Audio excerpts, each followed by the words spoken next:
interest and the reality.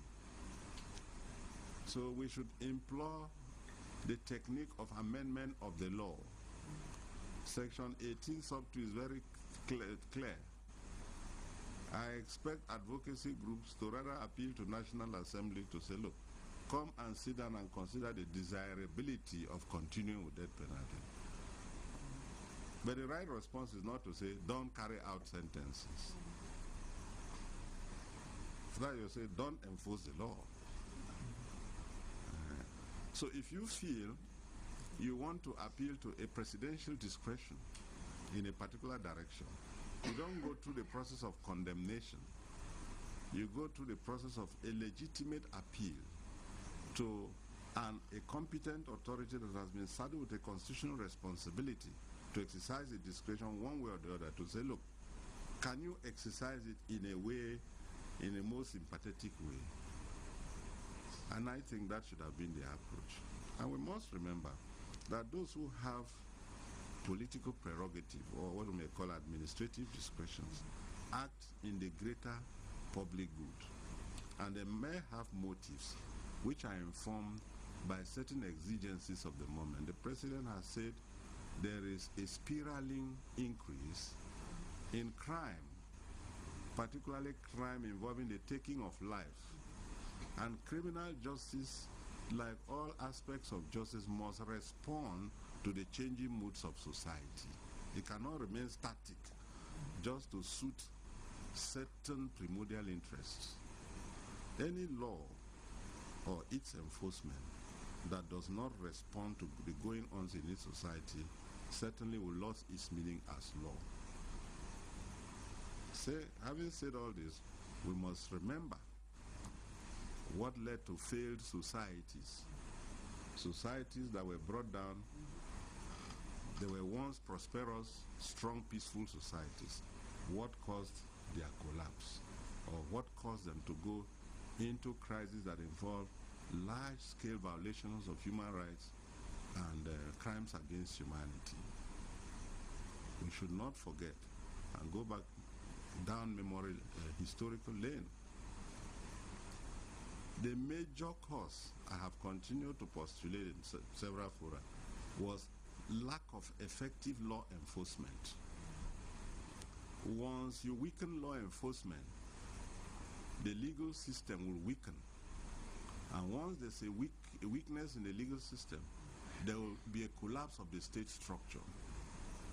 So if people engage in corruption and the legal system is not efficient or strong enough to respond to such deviant behavior, you end up with a climate of impunity.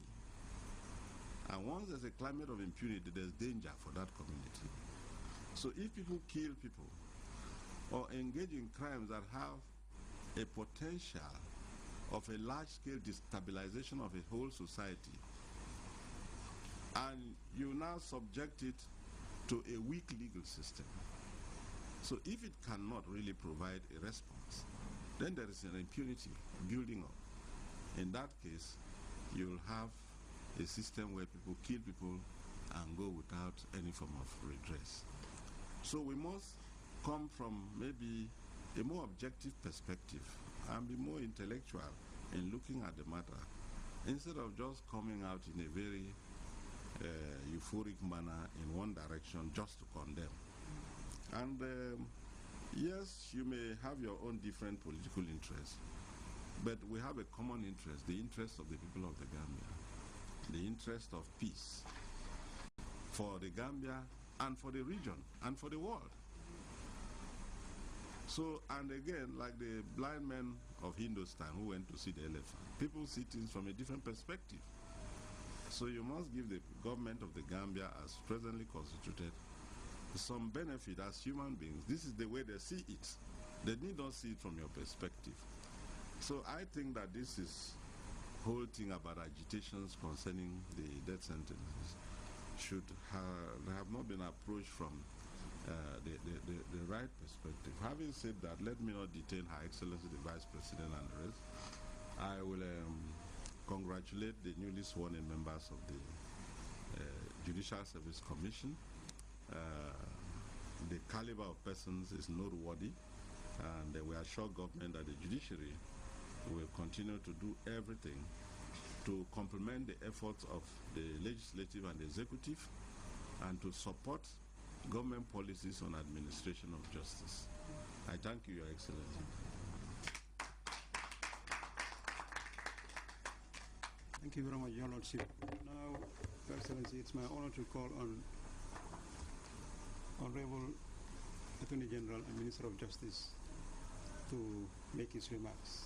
Your Excellency the Vice President and the Minister for Women's Affairs, my Lord the Chief Justice, Honorable Minister of Presidential Affairs and the Secretary General of the Civil Service, Honorable Mr.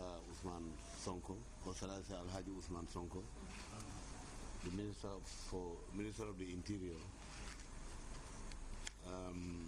newly sworn in members of the Judicial Service Commission, the press, the Honorable Secretary to Cabinet, the Honorable Judicial Secretary, all protocols duly and respectfully observed.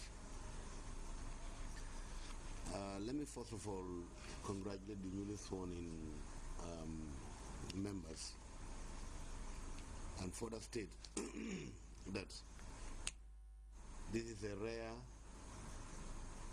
occasion. Rare in the sense that you have been selected from the whole.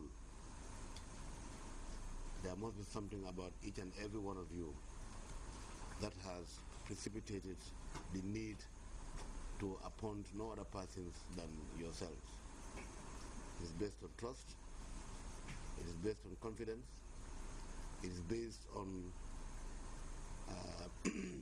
your various abilities to be able to complement the efforts of the judiciary in all administrative matters. You are therefore expected to be able to perform and do what is expected of you. And if I may add, as regards what you have sworn to, that is without fear or favor. Government will always continue to count on your efforts, your ability to execute your various functions. So, I congratulate all of you once again for having accepted the appointment to serve on the most important part of or arm of the judiciary, that is the Judicial